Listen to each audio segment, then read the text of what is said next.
Hi everyone, welcome back into my world, my kitchen, which is usually cooking with Carol Diane, that I'm cooking some wonderful little thing. But I'm finishing up on yesterday's video of Tea Time Talk of the Lori Vallow Daybell case, the trial that I've been watching. And today they had, the verdict was in, fast.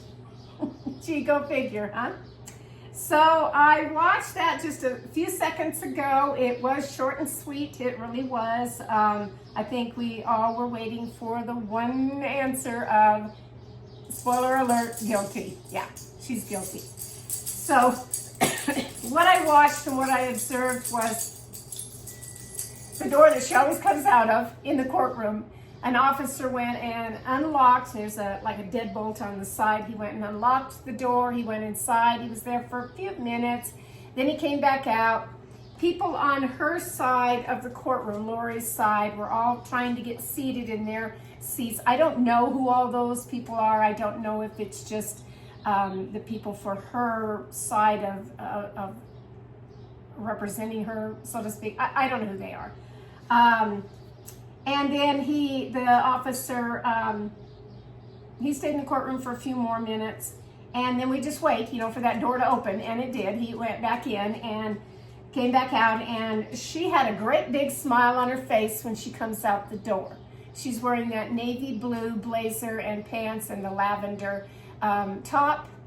Hair's curled again, makeup's on again, and she's smiling. Okay, she sits down, and they all stand, of course, for the jury to come in. The judge asks if they have reached a verdict. A male voice voiced yes, and then they take that paperwork up to the clerk, his clerk, and the court clerk reads the verdict, and then they do what's called poll, which is asking each juror, do you find her guilty? Each one said yes. Okay. Then the jurors leave the courtroom. They're excused. He said that there was one legal issue that he still needed to resolve, and that is that aggravation phase that Lori doesn't want at all. That's where, hand me another cup of tea to explain this. This is the teapot that I talked about earlier. That is the Aladdin teapot that was my mother's. Very, very old. And this one has the little basket in here that you can put loose tea. Yeah. I'm having cinnamon tea today. I thought I needed a stronger spice, I guess, today for this trial. I don't know. Anyway, that's what I'm having. So when Lori objects, like I said, to the phase of this aggravated phase, which that's the part where the families, Brandon can get up there and say how horrific and stressful and, everything of the emotions that he went through this whole time from clear back in 2019 when this shooting happened. Now, I have to back up the train because a month ago, when she was found guilty in the Charles Vallow murder of her husband, they didn't sentence her yet. The judge, same judge, was going to go ahead and combine the sentences for that case and Brandon's case.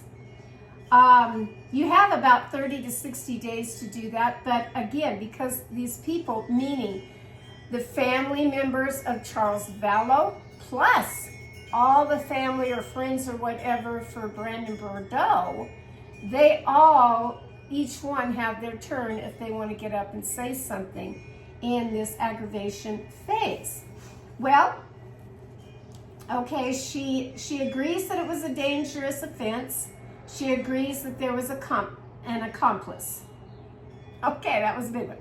To me, anyway. She wants to move up the sentencing. He said no. Because they need time. They need time to do the aggravation thing of having these people fly in or wherever they're coming from.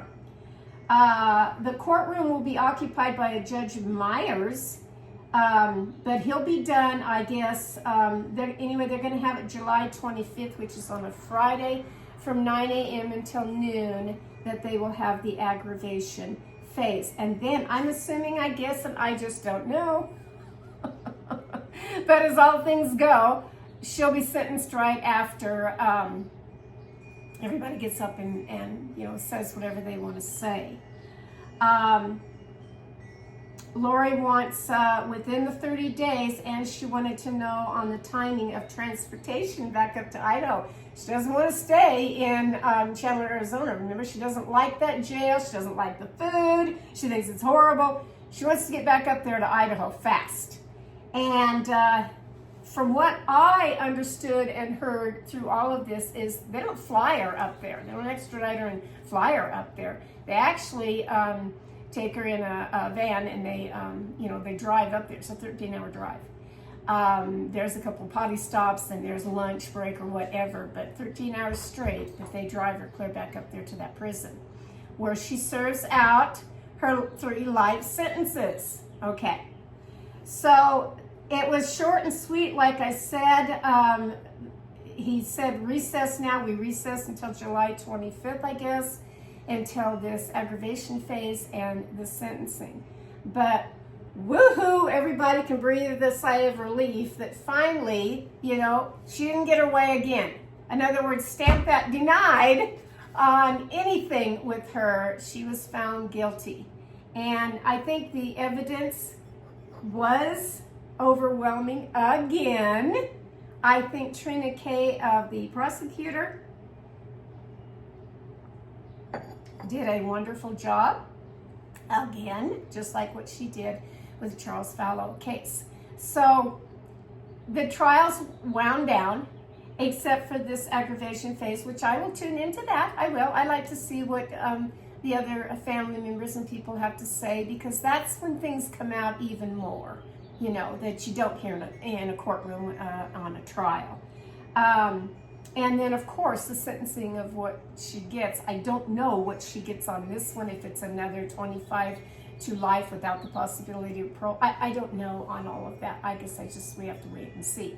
I'll be tuning in to the other shows of different things. Like I said, one of them is that Nate Eaton with the East Idaho News, and I like to watch him. He's very informative.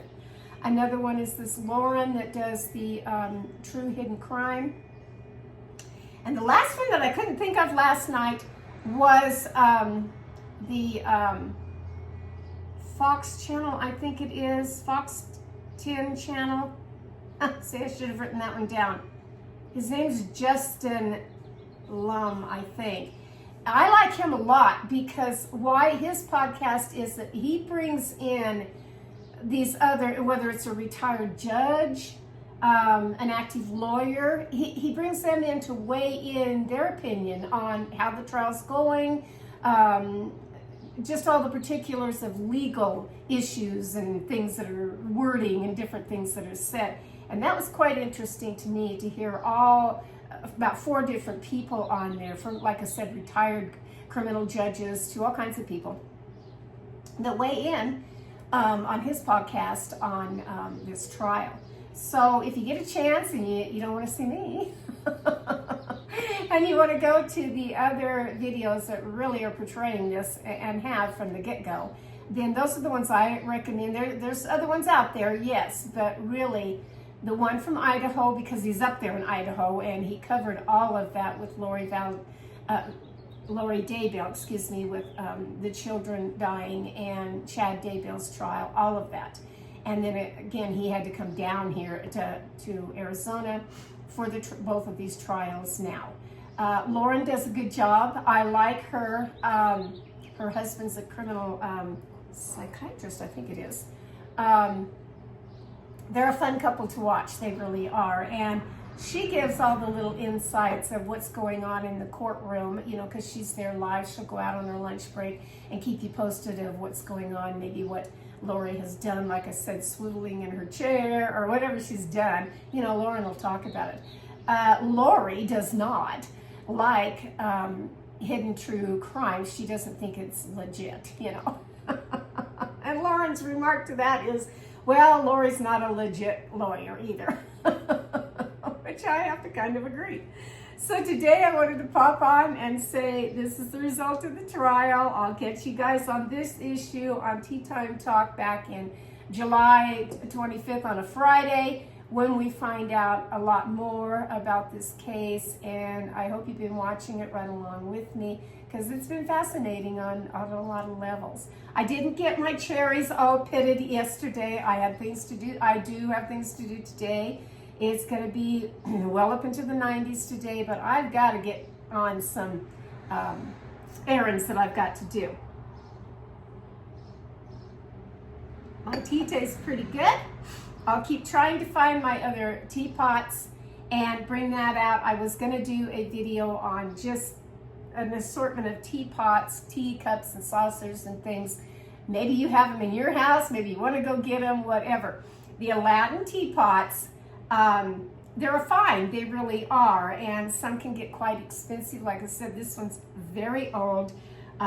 This is the one that they put the 24 karat gold on.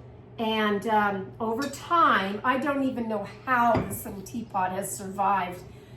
Clear back to when my parents got married, and then all the moves that they did, all the moves that I've done, and yet the little teapot has survived, no cracks, nothing, to it, and I wanted to bring it out and enjoy it today for the result of guilty on this verdict, and that's what I've done. I always try to find some little teacup. This one was a pretty one with the pretty roses, so I find some little teacup that has something that, makes me feel good and gets me going for my day.